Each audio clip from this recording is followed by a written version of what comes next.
भारत या इंडिया जो आजकल न्यूज़पेपर, सोशल मीडिया और सभी जगह तमाम चर्चा का विषय बना हुआ है, इसका एक कारण तो राजनीतिक ही लग रहा है।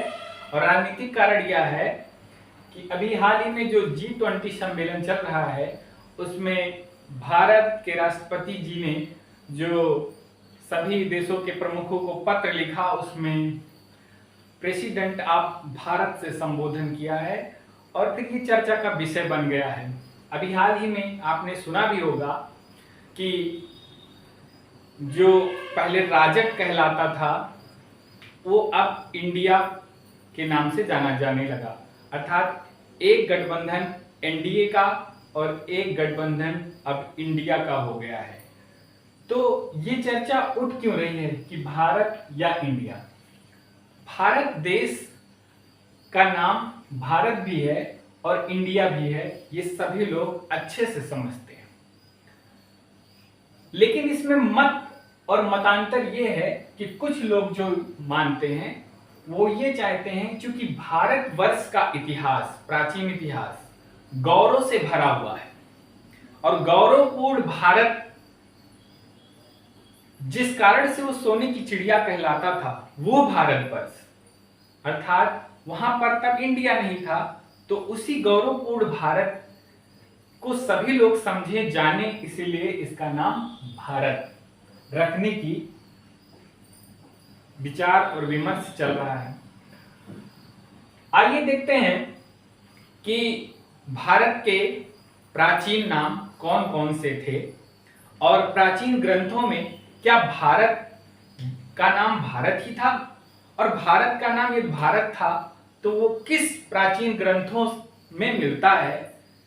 तो हम एक एक करके देखते हैं। तो सबसे पहले हमने एक मैप जो बनाया है, उसमें हमने कुछ भारत के नाम लिखे हैं, जो शायद जैसे कोई व्यक्ति होता है तो उसका जो स्कूल में नाम लिख दिया जाता है, शायद वही जो मार्कशीट में भी आ जाती है, और वो फिर जीवन और मरण अर्थात मृत्यु तक वही सब नाम चला करता है। लेकिन उसके और भी बहुत सारे नाम होते हैं जो जहां वो पैदा होता है और जहां तक वो अपने जीवन को ले जाता है, कार्य जीवन को ले जाता है, वहां उसके अलग अलग नाम हो जाते हैं। क्योंकि भारत भी एक ऐसा ही देश था, आज जो भारत है वो शायद पहले और भी विस्तृत था, और ये विस्तृत भारत तब भारत कहा जाता था या नहीं, यही हम लोग आज देखेंगे।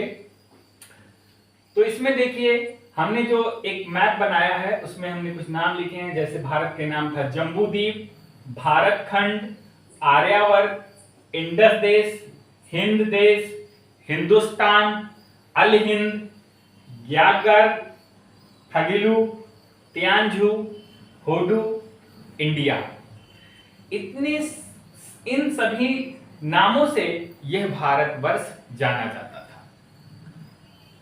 अब बात करते हैं कि जो सबसे पहली धार्मिक ग्रंथ बनी, अर्थात सबसे प्राचीन जो धर्म ग्रंथों की बात करें तो उसमें वेद का नाम प्रमुखता से आता है। अब इसमें हमने कुछ पॉइंट दिए हैं, इन पॉइंट के अनुसार हम चर्चा करेंगे कि भारत को पहले या भारत नाम कहां से आया। वेद के अनुसार इसमें ऐसा कहा जाता है कि जो वेदों के अनुसार जो सबसे प्राचीन वेद है ऋग्वेद में जो आज से लगभग आज से 7500 साल पहले एक युद्ध लड़ा गया था, जिसे 10 राग का युद्ध कहा जाता था या 10 राजाओं का युद्ध कहा जाता था। एक संघ और एक संघ था जिसे भारत संघ कहते थे, और एक 10 राजाओं का एक संघ था जिसके बीच में एक युद्ध हुआ था। जो भरत संघ था उसके राजा सुदास थे, और 10 राजाओं के बीच में ये युद्ध लड़ा गया, जो कि ऋग्वेद में प्रमुखता से इसका वर्णन किया गया है। तो ऋग्वेद में ये कहा गया है कि वहां पर जो राजा सुदास थे वो भरत जन संघ के राजा थे, और उनसे जो युद्ध हुआ तो कुछ लोग उनसे भी यह निष्कर्ष निकालते हैं कि उनके नाम से ही भी भारत का नाम भारत पड़ा, अर्थात जो राजा सुदास थे वो भरतजन संघ के राजा थे। वो जो संघ के राजा थे वहां एक जनजात होती थी जिसे त्रित्सु कहा जाता था। तो राजा सुदास भरतजन संघ और त्रित्सु जनजात के ही कबीले में से थे जो अग्नि पूजा करते थे। दूसरा है पुराणों के अनुसार। पुराणों के अनुसार जो लोकप्रियता है उसमें विष्णु पुराण और स्कंद पुराण, अग्नि पुराण, वायु पुराण में भी भारत का नाम जो कहा जाता है वह ऋषभ देव के पुत्र जो योगी राज भरत के नाम से प्रसिद्ध थे, उनके नाम से ही भारत का नाम भारत वर्ष पड़ा था। ब्राह्मण ग्रंथ के अनुसार और महाभारत के अनुसार महाभारत में एक पर्व है आदि पर्व। आदि पर्व में एक बहुत ही प्रचलित कहानी है। वो प्रचलित कहानी सभी लोग जानते हैं कि राजा जो दुष्यंत थे उन्होंने शकुंतला से विवाह किया था और विवाह के बाद उनके जो पुत्र हुए भरत, वो चक्रवर्ती सम्राट भरत बने और उन्हीं के नाम से पूरे भारत का नाम भारतवर्ष कहा जाने लगा। ये कहानी कुछ ऐसी थी जिसे कालिदास जी ने भी अभिज्ञान शाकुंतलम में वर्णित किया है। अभिज्ञान शाकुंतलम और महाभारत के आदि पर्व में जो कहानी लिखी हुई है वो कहानी कुछ इस प्रकार सी थी कि जो कुरुवंश के राजा थे, राजा दुष्यंत, कुरुवंश के राजा दुष्यंत एक बार शिकार करते हुए एक वन में चले गए। वो वन था कड़ु ऋषि का आश्रम था। वो उस वन में कड़ु ऋषि का आश्रम था। उस कड़ु ऋषि उस समय वन में चले गए थे। तो राजा दुष्यंत जब शकुंतला को देखते हैं तो वो मोहित हो जाते हैं और फिर उनका गंधर्व विवाह होता है और गंधर्व विवाह के बाद में राजा को अपने राज जाना रहता है।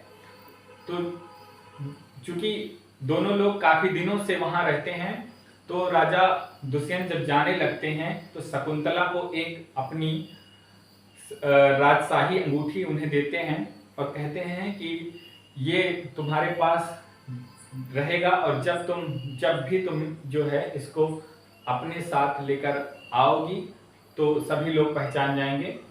फिर क्या होता है कि वहां पर एक आप सभी लोगों ने सुना होगा कि महाभारत की कहानियों में अधिकतर श्राप और वरदान की कहानी होती थी।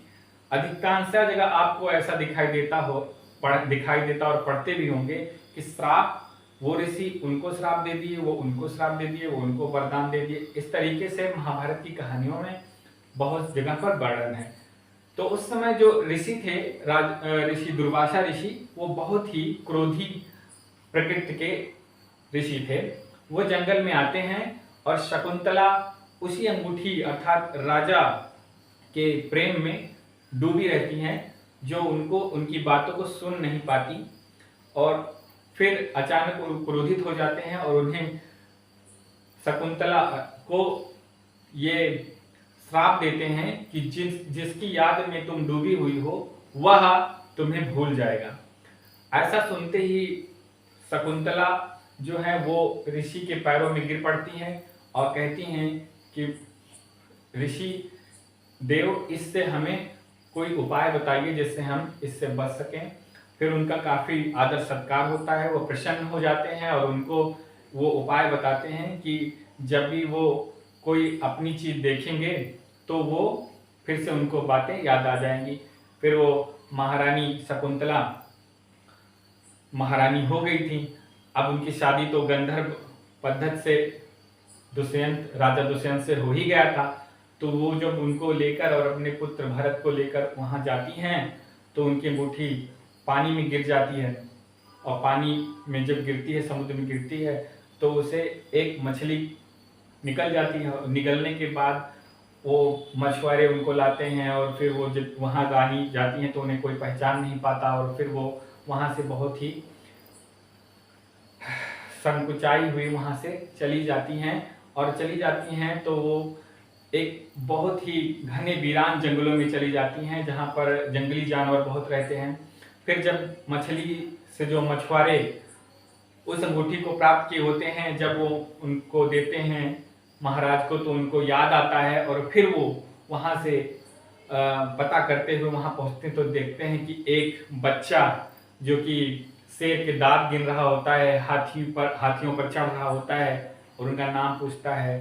फिर पता चलता है कि महाराज ये तो आप ही का लड़का है और इसका नाम भरत है।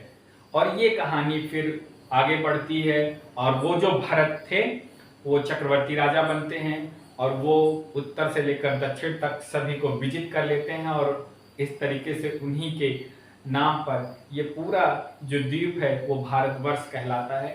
और यही कहानी सबसे अधिक प्रचलित है। महाभारत के आदि पर्व के अनुसार यही कहानी सबसे प्रचलित है और इसी को सबसे ज्यादा माना जाता है कि जो राजा दुष्यंत और महारानी शकुंतला का जो पुत्र था भरत, वो चक्रवर्ती राजा बनते हैं और उन्हीं के नाम पर ये भारतवर्ष पड़ता है।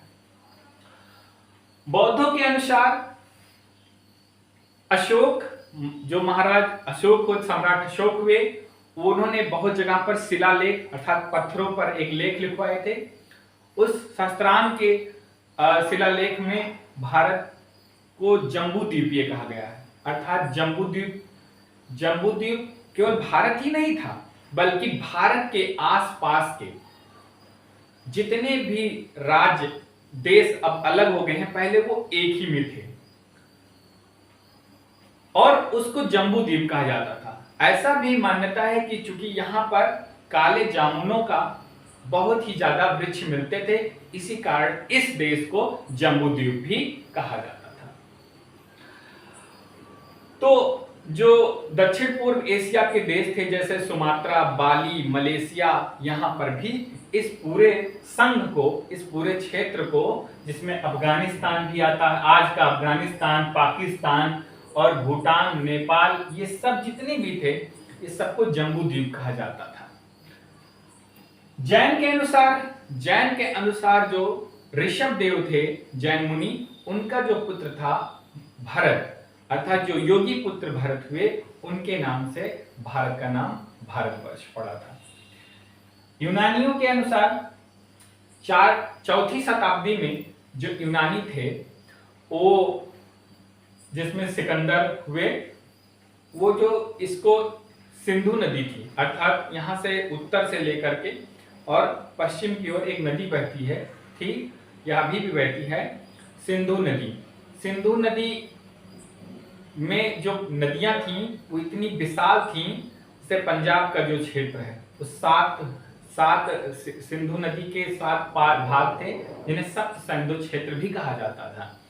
तो सिंधु नदी से जो प्रचलित नाम था उसे यूनानियों ने इंडस अर्थात इंडस कहा था, अर्थात सिंधु नदी के जो घाटी थी उसको इंडस वैली कहा था, इसलिए भारत को उस समय इंडस देश कहा जाता था। और ऐसा ही आपको एक जगह प्रचलन में मिलता है या आप पढ़े होंगे कि जब चंद्रगुप्त मौर्य का साम्राज्य था तो उस समय मेगास्थनीज एक जो राजदूत था, उसने इंडिका नामक एक बुक लिखी थी। इंडिका नामक जो बुक लिखी थी, उसी इंडिका नामक बुक में जो इंडिया शब्द है वो इंडस शब्द से ही आया, अर्थात जो ये वैली थी उसे इंडस कहा जाता था।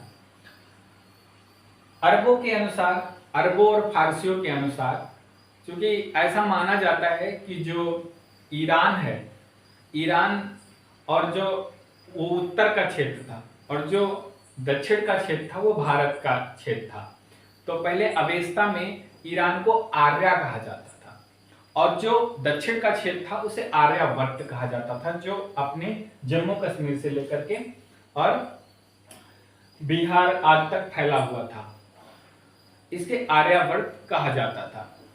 फिर इसमें जो वहाँ के लोग थे, अर्थात जो वहाँ की भाषा थी, उस भाषा में अरबों के अनुसार सिंधु नदी को, अर्थात सिंधु नदी में को सिंधु ना बोलकर हिंदू बोलते थे, अर्थात सा को हा बोलते थे। और इस तरीके से ये हिंदू संघ कहलाया, हिंद देश कहलाया। और जो इस पूरा क्षेत्र था ये केवल भारत ही नहीं, भारत के आसपास का जो क्षेत्र था उसे अल हिंद भी कहा जाता था। अल हिंद मतलब जो हिंद का गणराज्य, अल हिंद कहा जाता था। फारसी में जो क्षेत्र था उसे अस्तान कहा जाता था। और जहां पर हिंदू रहते थे, हिंदू कोई धर्म नहीं था, बल्कि यहाँ रहने वाले जो लोग थे सभी लोग हिंदू ही थे। हिंदू, क्योंकि सिंधु को वो हिंदू कहते थे, और हिंदू जिस स्थान पे रहते थे उसे हिंदुस्तान कहा जाता था। आगे जाके जब अंग्रेज भारत में आए तब हिंदुस्तान नाम इतना ज्यादा प्रचलित था कि अंग्रेजों को बोलने में दिक्कत आती थी। जहांगीर के शासनकाल में सबसे पहले जब आए पुर्तगाली और अंग्रेज जब आए तो उन्होंने यहाँ पर जो प्रचलित नाम सुना वो हिंदुस्तान था। उसे कहने में कठिनाई होती थी, तो उन्होंने जो ग्रीक भाषा का शब्द था, जो इंडस वैली के आसपास जो लोग रहते थे उसी के हिसाब से उस क्षेत्र को इन्होंने, क्योंकि जब वो लैटिन भाषा में गया तो वो इंडिया हो गया और वो लोग उसे इंडिया कहने लगे। इस तरीके से जो भी लोग बाहर के आते थे वो इस क्षेत्र को इंडिया ही कहते थे। इस तरीके से जो भी कंपनियां आई उन्होंने अपना नाम भी इंडिया से जोड़कर ही रखा, अर्थात अब वो लोग हिंदुस्तान ना कहकर उसे इंडिया कहते थे। क्यों?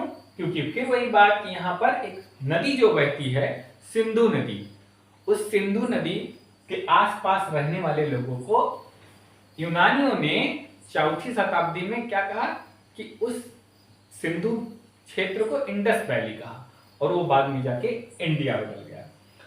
अब हमारा संविधान क्या कहता है? क्योंकि संविधान जो है अंग्रेजों के समय और अंग्रेजों के जाने के बाद पूरी तरीके से व्यवहार में आया। तो लगभग जो हमारे अनुच्छेद हैं वो अनुच्छेद सारे के सारे जो आर्टिकल हैं वो 1935 से लिए गए। और उसमें जो अनुच्छेद 1 है वो क्या कहता है? वो कहता है इंडिया दैट इज भारत। अर्थात इन सभी निष्कर्षों से ये पता चलता है कि नाम चाहे जो हो, भारत महान था, महान है और महान रहेगा।